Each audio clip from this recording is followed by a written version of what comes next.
양정철 씨가 움직이기 시작했다는 건 제3 후보가 등장할 거다. 이재명 그 신호탄이라고 봐야죠. 말고 이낙연 총리는 이제 본선 경쟁력이 좀 의심스럽고, 그다음에 이재명 지사 같은 경우에는 본선에 가게 되면 발톱을 어떻게 드러낼지 모르고. 제3 후보의 핵심은 이제 영남 후보론일 텐데 유시민 밀어보려고 시도할 거다. 진중권 교수의 비견될 만한 이제 필설로 이제 승부할 수 있는 사람으로 유시민 장관을 활용할 가능성이 있다. 슬슬 이제 판을 만들려는 것 같은데. 네, 여러분 안녕하십니까. 시사 끝장입니다. 양정철 전 민주연구원장 얘기가 다시 또 언론에 등장을 했습니다. 최근에 이낙연 더불어민주당 대표와 이재명 경기도지사를 잇따라 만났다, 이런 얘기를 했고, 어쨌든 여권은 원팀으로 가는 게 굉장히 중요하다, 이런 것을 굉장히 강조하고 있다, 이런 얘기들이 이제 언론에 보도가 됐는데, 국면마다 주목되는 인물이죠. 양정철 전 원장.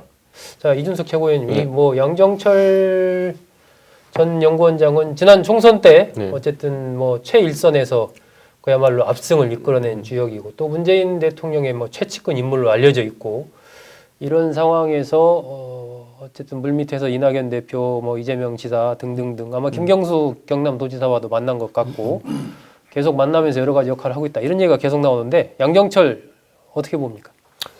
저는 뭐 어차피 이제 선거를 앞두고 선거를 어물절처럼 지나가기 어려운 분들이 있습니다. 그렇기 때문에 이분들은 당연히 선거판에 들어올 것이다, 이렇게 보고 있는데, 저는 양정철 씨 같은 경우에는 지금 와가지고 이 대선 주자판에서 결국에는 한 사람을 도와야 되는 입장일 거거든요. 근데 그 사람이 이제 친문이 낙점한 후보처럼 비춰질 가능성이 높기 때문에 굉장히 움직임을 조심스럽게 할 것이다, 이렇게 보이는 거고요. 네.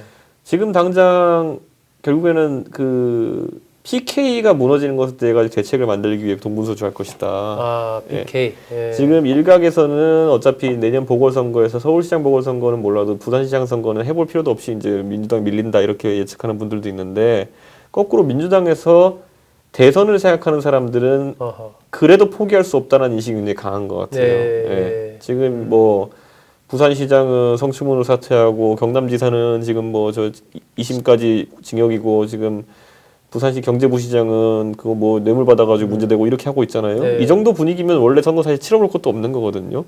근데 가덕돈이 이런 판을 계속 짜려고 하는 것 자체가, 왜냐하면 이 친문 입장에서는 PK 기반의 집권 모델을 버린다는 게 상상도 하기 싫은 거겠죠. 그래가지고 뭐 양정철 그 씨 입장에서는 당연히 본인 입장에서는 이낙연이냐 이재명이냐 이런 구도 하에서는 예를 들어 이재명 쪽으로 쏠릴 수밖에 없다는 생각을 할 거예요.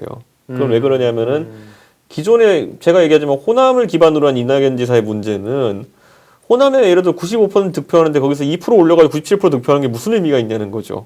그럼 거기서 수도권 토는, 그리고 뭐 PK든 TK든 표를 더 가져올 수 있는 후보가 있어야지만 집권이 가능하다 생각하고 있을 텐데, 이재명 지사는 수도권에서 그 정도 더 가져올 수 있는 그런 저력이 있는 거거든요.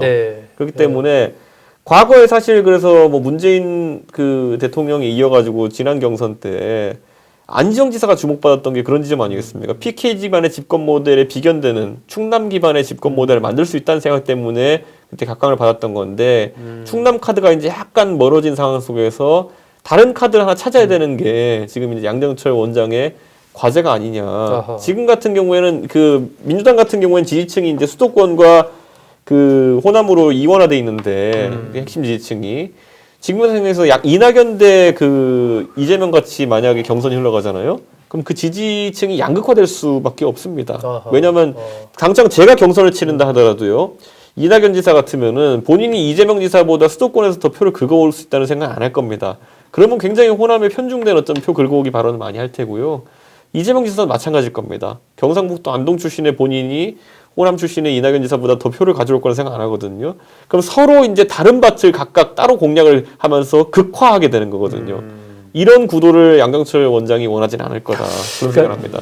양정철 씨가 움직이기 시작했다는 건 어떻게 봐야 돼요? 제3 후보가 등장할 거다. 이재명, 그 신호탄이라고 두 봐야죠. 사람 말고. 그러니까 지금 이낙연, 이재명 구도에서는 양정철이 등장할 자리가 없습니다. 왜냐하면 뭐 양강 구도 이미 각각의 사람들이 다 있고, 그리고 뭐 양정철 씨가 얼마나 유능한 사람인지는 모르겠으나 어쨌든 이낙연이나 이재명이나 정권 재창출을 위해 후보가 돼서 뛸 때 그 그림자 권력을 양정철한테 맡기지는 않을 거거든요. 그런 면에서 봤을 때 양정철이 움직이기 시작하는 건 뭐 포장은 여러 의미로 하고 있지만 뭐 이게 좀 더 파이가 커져야 된다. 다양한 후보군들이 된다. 다양한 후보군들이 경쟁해서 원팀이 돼서 이 전체 파이를 늘려야 된다. 이런 걸 이런 명분들을 동원하지만 제3후보 등장을 위해서 움직이기 시작했다. 아하. 이렇게 봐야 될 것 같고요. 네. 시기적으로도 보면 김경수 지사가 어쨌든 항소심에까지 유죄 판결을 받았고 현실적으로 보면 뭐 차기 대선에 나오기는 어려워졌잖아요. 그 전에 뭐 대법원 판결이 날 것 같지도 않고 설사 난다 하더라도 리스크가 워낙 크기 때문에 그러면 이제 친문이나 이쪽 그 현재의 그 이 문재인 정권의 핵심부 내에서는 그 차기 정권 재창출을 어떻게 할 거냐에 대해서 여러 가지 고민을 할 것 같아요. 왜냐하면 이낙연 총리는 이제 본선 경쟁력이 좀 의심스럽고, 그다음에 이재명 지사 같은 경우에는 글쎄 뭐 본선에 가게 되면 발톱을 어떻게 드러낼지 모르고 결이 좀 다르다 이렇게 생각한다. 그리고 이제 과거에 차별화를 계속 시도했었고 지금도 상황에 따라서는 적극적인 차별화로 나설 수도 있어요. 그게 이제 본인의 확장성을 더 키우는 이 길이라고 판단을 한다면 여러모로 좀 믿을 수 없는 거죠. 불안하고. 그런 면에서 봤을 때 제3후보를 등장시켜야 된다라는 이 움직임들이 또 그런 흐름들이 그런 전략적인 고민들이 그 내에서 형성이 돼서 뭔가 모종의 움직임들이 일어나고 있는 거다. 그게 누굴까에 대해서는 상황을 봐야 되겠죠. 상황을 봐야 되고 일단 내년 그 재보궐선거가 굉장히 중요한 계기 아니겠습니까?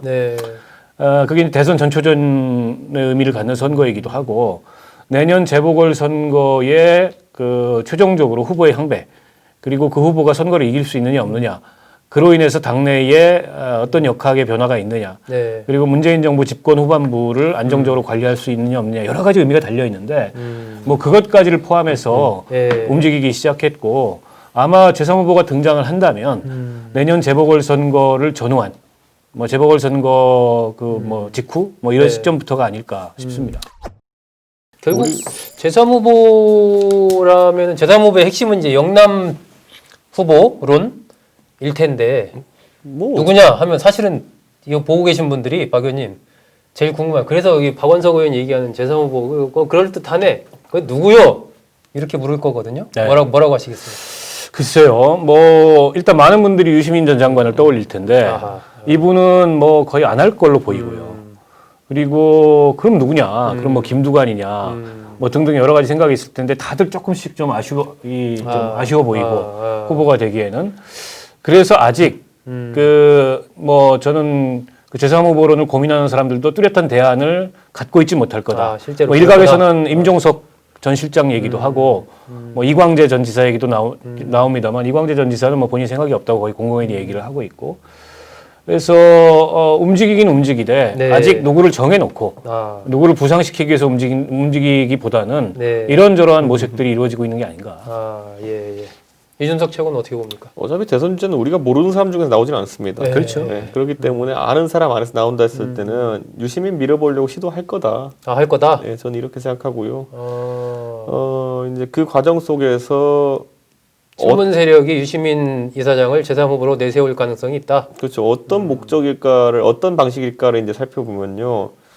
저는 의외로 이제 유시민의 필설로 이제 다시 이제 정권 보위에 나서는 모습을 좀 보이지 않을까. 저는 그런 생각하는 게 사실 이제 추미애 장관이 계속 이제 그 정권의 스피커 역할 비슷하게 되고 뭐 주로 선발 투수 비슷한 느낌으로 이제 있다 보니까 굉장히 메시지가 이제 좀 피로감을 많이 주고 그리고 기본적으로 추미애 장관이 전혀 달변도 아니고요. 전혀 호소력 있는 논리가 있는 사람도 아니고요. 뭐 그런 이미지가 돼버렸어요. 직설적이죠. 그러니까 그러다 보니까 지금 시점에서는 이런 표현을 새치어가 있는 사람이 또 역할할 수 있는 공간이 생긴다. 그랬을 때 결국에는 진중권 교수의 비견될 만한 이제 필설로 이제 승부할 수 있는 사람으로 유시민 장관을 활용할 가능성이 있다. 저는 이런 생각을 하는데 그래서 아마 지금 또 이번에 알렐로 시즌 3니 뭐니 이렇게 방송한다고 하기도 하고 슬슬 이제 판을 만들려는 것 같은데 저는 결국에는 아까 제가 말했던 부산시장 선거에서 승부를 한번 크게 볼 것 같다.